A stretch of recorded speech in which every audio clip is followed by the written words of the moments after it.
You're listening to the North Star Bible School podcast. North Star is a one-year Bible program dedicated to helping young men and women build their life's foundation on Jesus Christ. Well, welcome to the North Star Bible School podcast. Today is a little bit of a different episode. We have Billy with us. I forget what your last name is.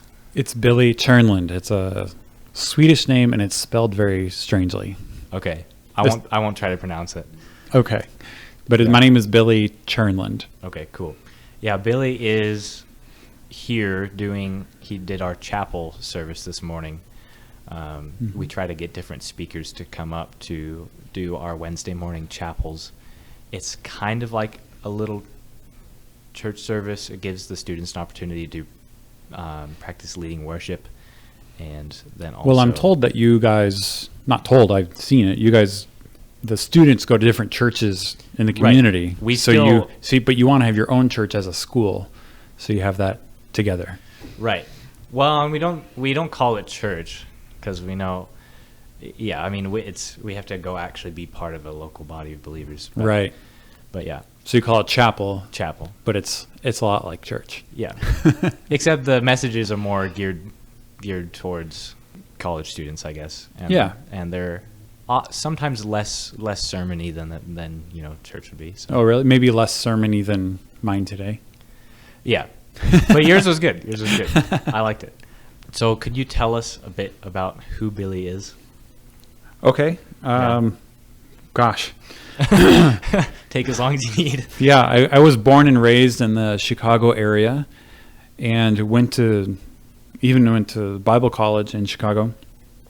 And then I married my now wife, who I met in college. We didn't date in college, but we started dating after we graduated. But we got married and we moved to Mexico, where we lived with an indigenous tribe of people called the Tarahumara Indians. We lived in adobe huts and tents, and we learned to speak Spanish first, and then we learned to speak their indigenous language, and we did translation work. Then a lot of the, the violence and the drug cartels stuff got a little too close to home, and a lot of stuff happened, and we ended up leaving Mexico. We ended up in Alaska, and I've been living in Alaska now for 6 years, serving mainly as a pilot, but also really involved in local churches, and I have a podcast, and I spend a lot of time doing airplane maintenance as well. I'm a mechanic.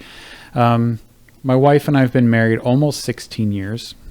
It'll be 16 years this December, I think. A typical guy, right? I can't remember the exact number. I think it's 16. And I have 3 children, and one of them is only a month and a half old now. So we have a newborn at home. Very cool. So we're in the throes of not sleeping at night right now. Yeah. So you have your own podcast. Yeah. It's kind of one of the reasons I wanted to get you on this podcast, but also just because you're sticking around longer than most of our chapel speakers usually do. But, right. Yeah. I have a little bit of time, yeah. You want to plug your podcast a little bit? I can plug my podcast. So the podcast is called Tell Your Story Alaska. It's just about Alaska. I'm really interested in the history in Alaska, specifically the history of missions in Alaska and its effects on culture. And it's just a lot of fascinating aspects to that. So we like to say, I'm just bunny trailing here, if that's okay. But that's okay. One of the things I've learned about missions in Alaska is the term we use, that Alaska is not unreached, but it's misreached. And that's just part of the history of missions in Alaska. And like any history, there's good and there's bad. But the fruit of it is, about 80% of the villages do not have a gospel presence. And all of that interests me very much. And so the podcast discusses those issues. I have been going through one village at a time, telling any history I can find on the village. And I tell the village stories. So I've been doing alphabetically. I'm in the C's right now. But I also interview individual people's stories that are interesting to me. And I've interviewed kind of the heads of ministries throughout Alaska. Mm-hmm. And what I'm interested in going into the future, and I haven't recorded an episode since May, and we're sitting here in October. Right. Because I've just been swamped with summer activities and then airplane maintenance issues. And I've been so swamped, but I'm going to pick it up very, very soon. And what I'm interested in doing is going through the denominations that exist in Alaska. There's a wide range of religious denominations. Just last night I was looking up the Episcopalians. What is the difference between an Episcopalian and a Baptist, for example? Because these denominations each have missionary efforts in Alaska. And what do they believe? What do the Russian Orthodox believe? Do they have a sound gospel where we can say, there's a Russian Orthodox church in such and such village. Should we consider that village reached if they're Russian Orthodox? So I'm curious about those questions, and that's one of the things I'm hoping to explore this winter. So now that I'm just starting to enter sort of a slower season, I've finished a lot of projects that really swamped me, or not really finished, but at a stopping point. And I'm hoping to start picking up the microphone again and getting into some of those things that interest me. And I think others will benefit from listening to and engaging with those ideas. That's cool. And you've done an episode about North Star, right? Yeah.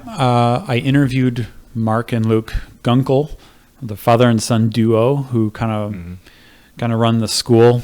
And right before the school started, it was a bit of a promo, I guess, for the school, sort of a launch pad. I don't know how much it promoted the school, but it created that connection between me and them. And now I'm here speaking, and now I'm talking to you. Yeah. So that kind of answers my other question of why are you up here doing a chapel? But this specific one? Yeah, well, that's why. Mark just asked me to come and speak, and so I wanted to I said it in the chapel this morning. Actually, I went to Bible college with I have a bachelor's degree in youth ministry, and I did not end up going into youth ministry, but I still believe in youth ministry. The youth is so important, and I don't do that normally now, but a chance to come and speak to younger people really delights me. Yeah. So what did you talk about today, and why? Yeah, today I kind of, in thinking about what to talk about, I went back to when I was, your age. Yeah. And what was I struggling with, or what was going on in my head, and what does Scripture say to a young man like that? So I put myself back as a 22-year-old, or I don't even know how old you are. You're a little younger than that, aren't you? 19. You're 19. Yeah. You're in the range. Somewhere there. So one of the things I remember having just graduated from college is, what is God's will for my life?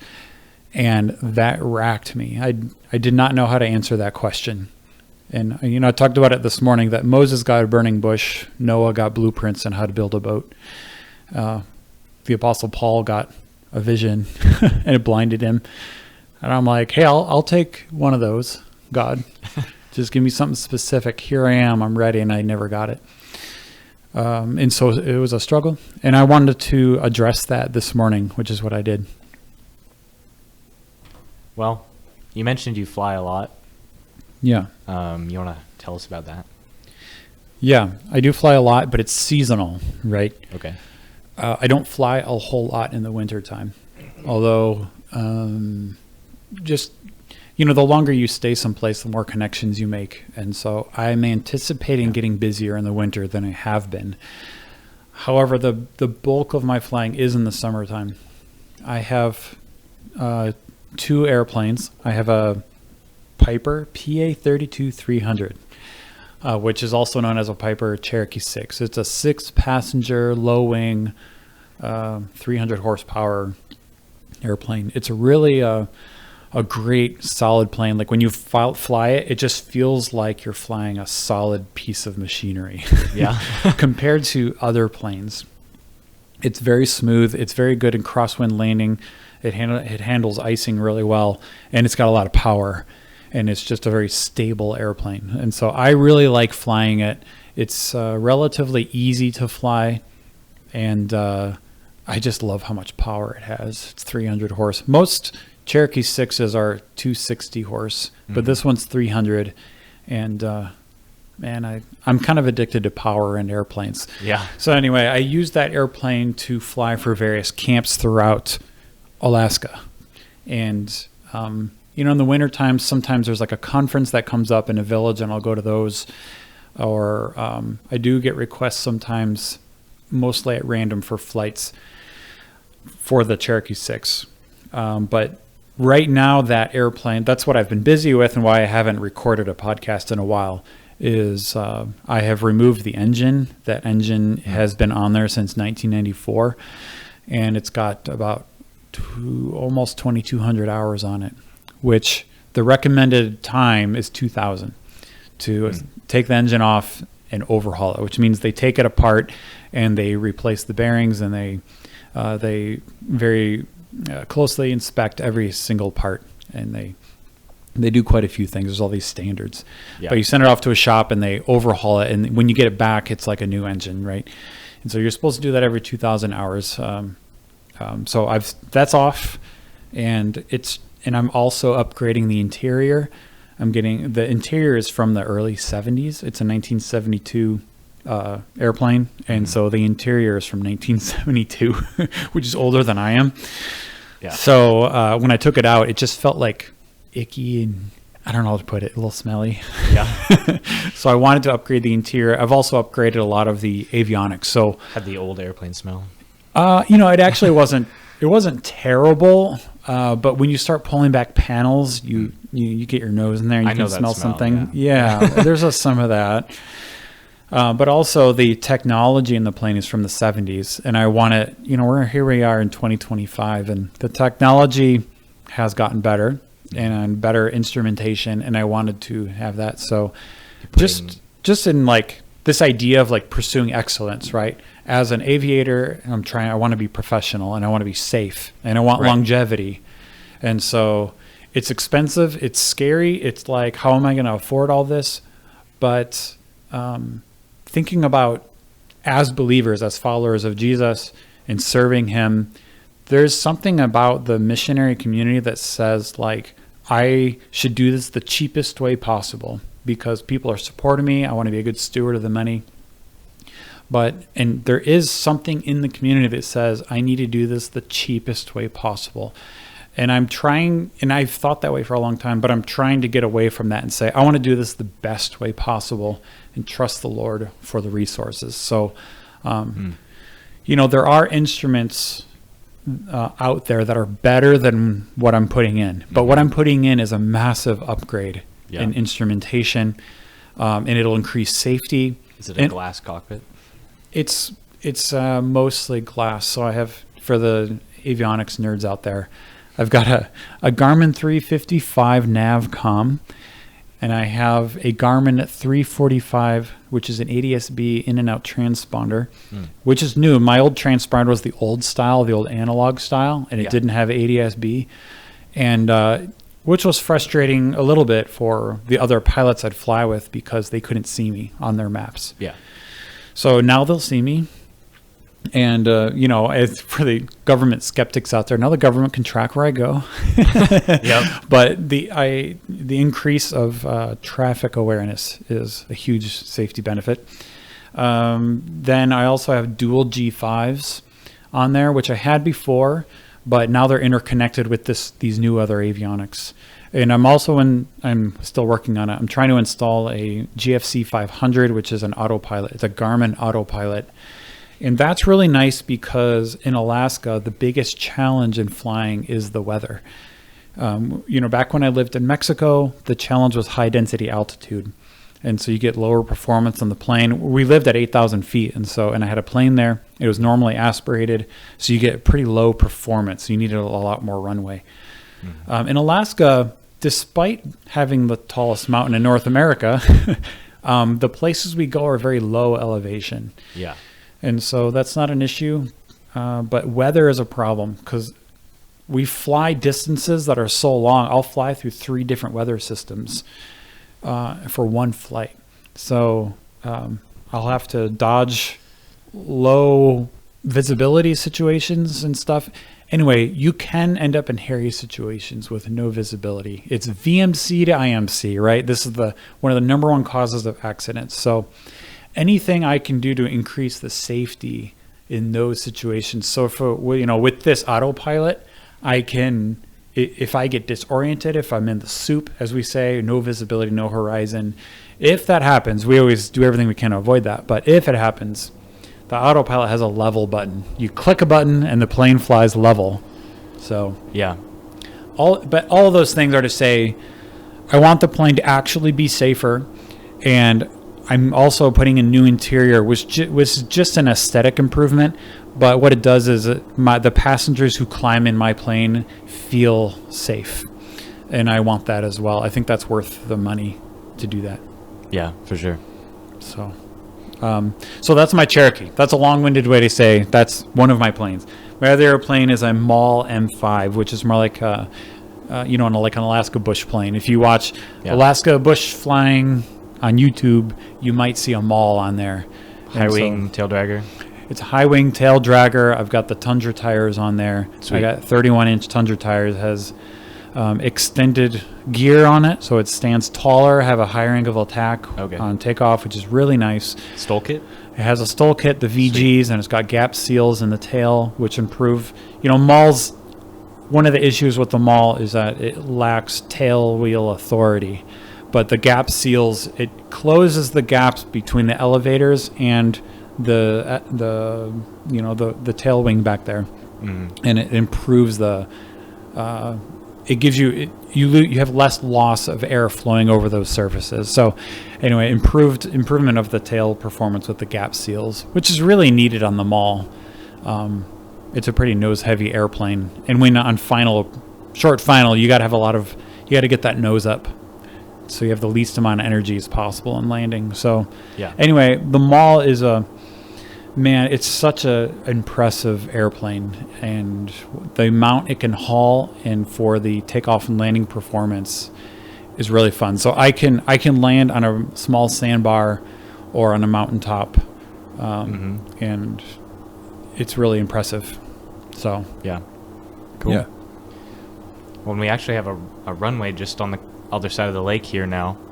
Oh, you do? I didn't know that. Yeah, someone just we went down there for our first class of the week just to sit by the lake. Okay. And plane took off right as we were. Oh, okay. I'll have to take a look at that. Yeah. And see how long it is and stuff. It was a pretty short takeoff. Oh, do you know what kind of plane it was? No, I don't know. Okay. I mean, it was a tail dragger. Yeah, sure. High wing. Yeah.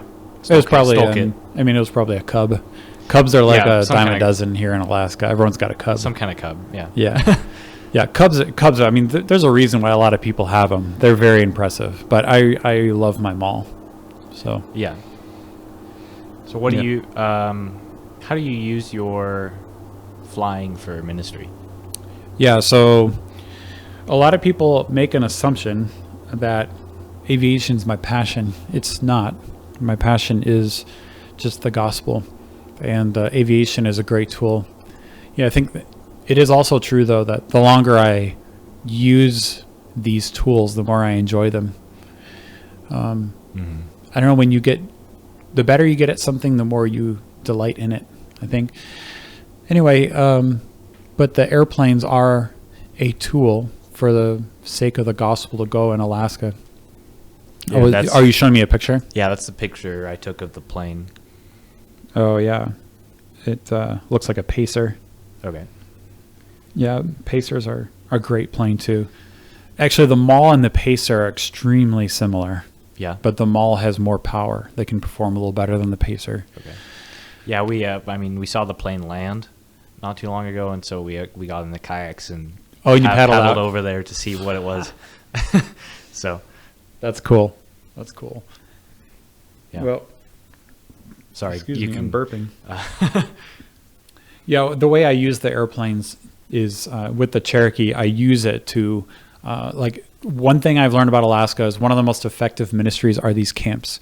Summertime comes around, these camps open up, and they bring kids in from villages all across Alaska, and they share the gospel with them.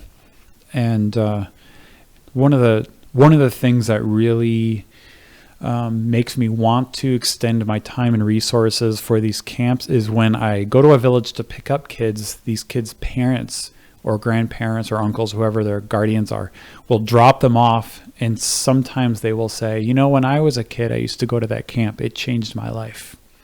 And so when you get kids from villages from across the state, go to one place, they get to hear the gospel message. The Holy Spirit works in their lives. They go back home. I so much wish they would go home and just plant churches. That's not exactly happening. But there has been fruit where there's a handful of believers in all these villages without churches. And that's because of the camps. And so Alaska's still missing that element of needing churches in the villages, churches that are active. There's a lot of kind of dead churches throughout in these villages. But either way, one of the best fruits for the gospel in Alaska are these camps. Now, for the camps to function, they need airplanes.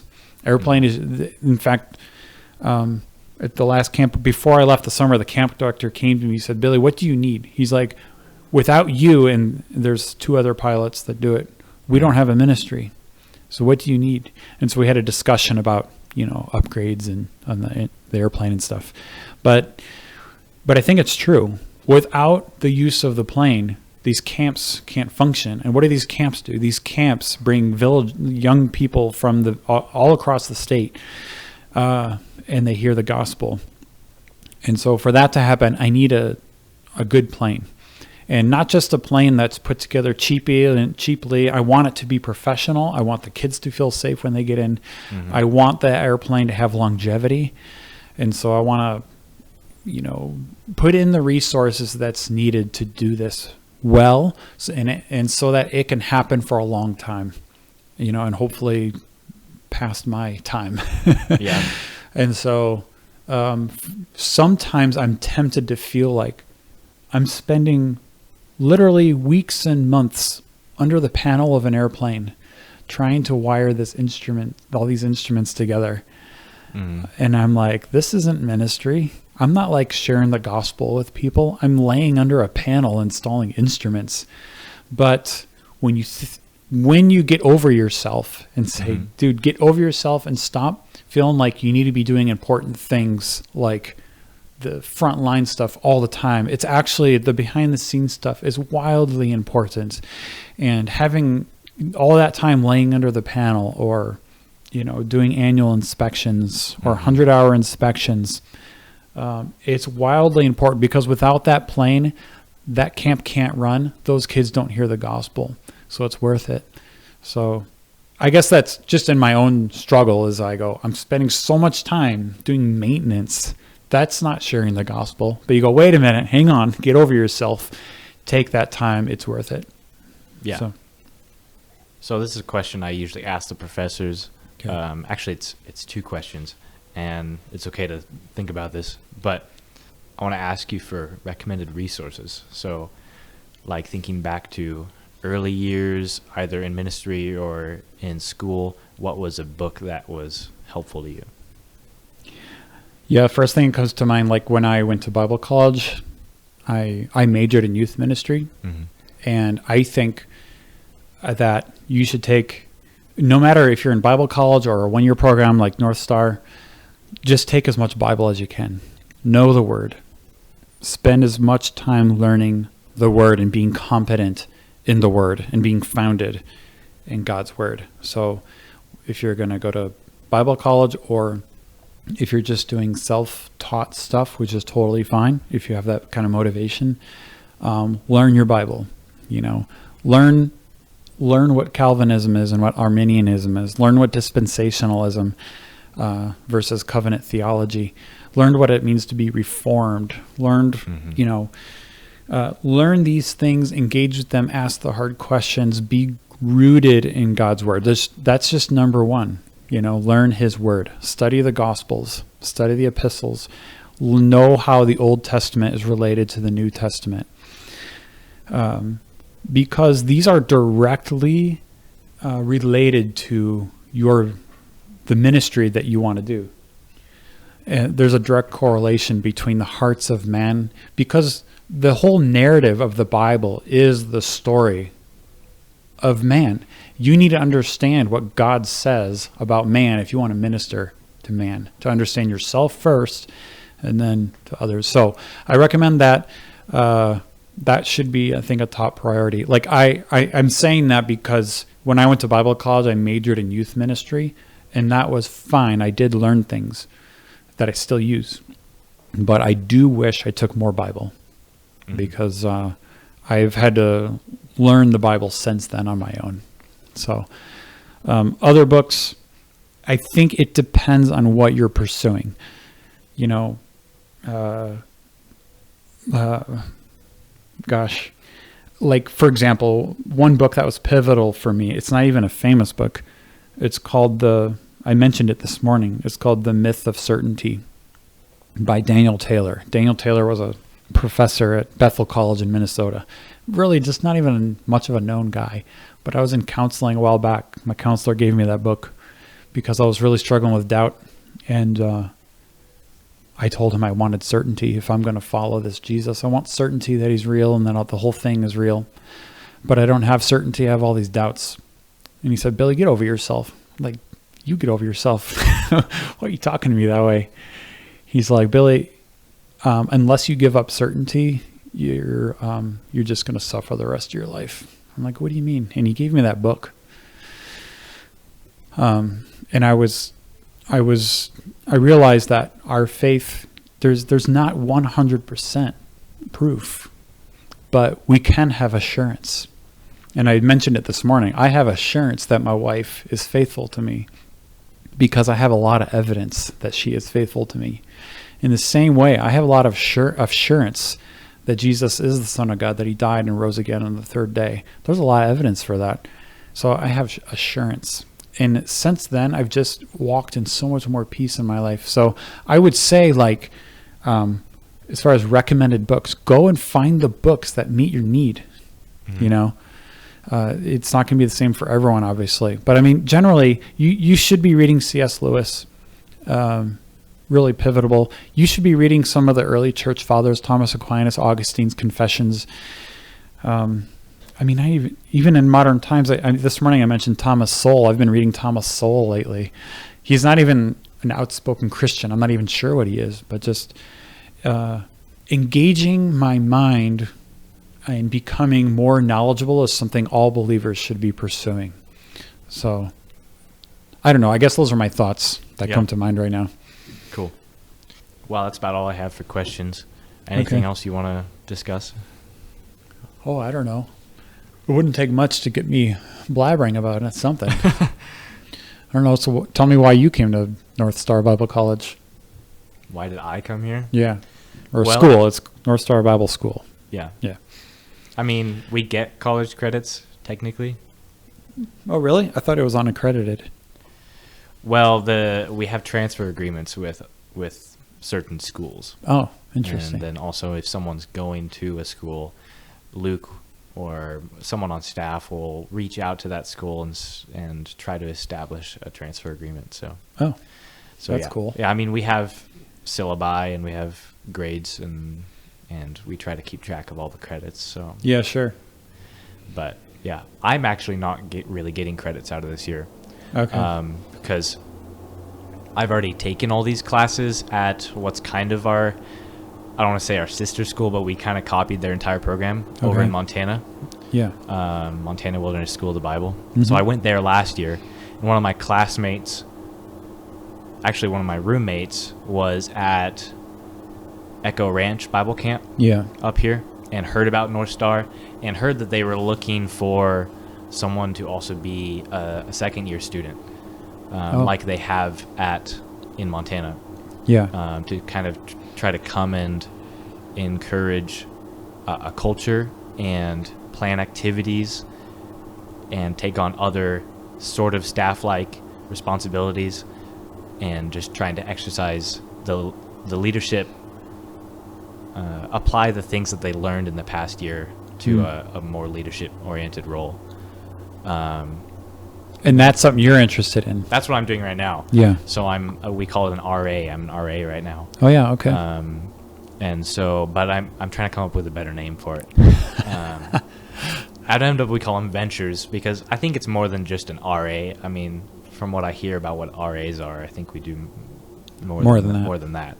And I'm hoping to put together actual separate classes for the RAs for next year. Oh, okay. Because we'll probably have 4 students from this class come back next year as second year students. And so I want to have something different because they already took everything that's right. First year. Yeah. Yeah. And so I want to have separate classes for them. So I've been. Do you want to teach those classes? Well, I mean, maybe one.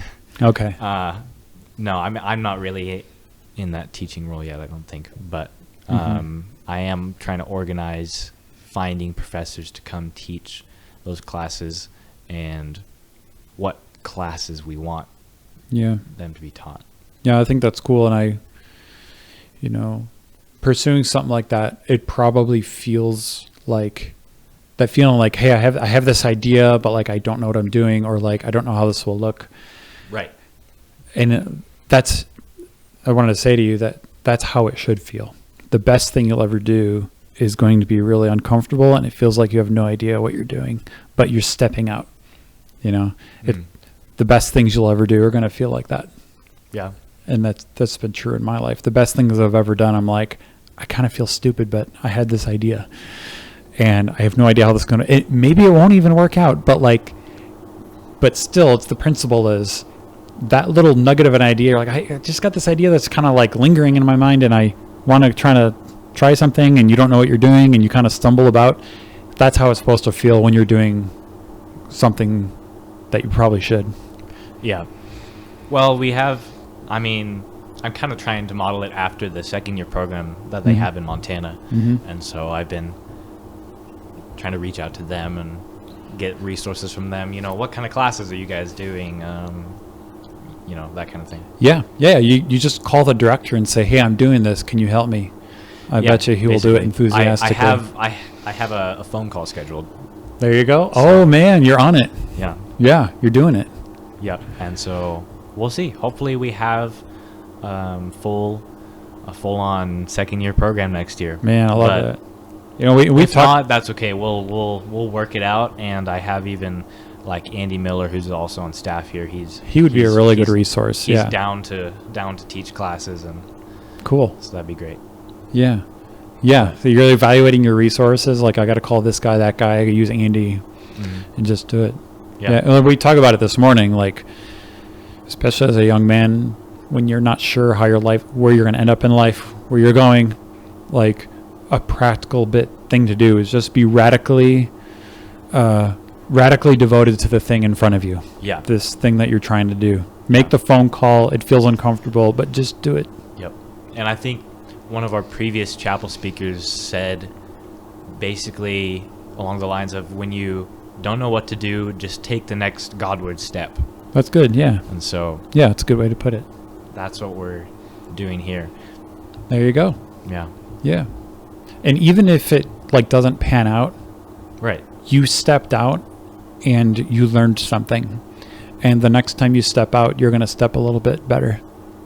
But we're actually, it's funny because I have a podcast too. Sometimes the best things that we say are before we hit record. And this was no exception here because you and I were talking about like, you just gotta like, when it comes to podcasts, you just got to get the computer, hook up the mic, and you don't know what you're doing, and just hit record, and you just got to start doing it. Yep. Just start doing it. Start going. And it probably no one's going to listen to the first episode or whatever because you're just like fumbling and bumbling, but then you start getting good at it. You just got to do it.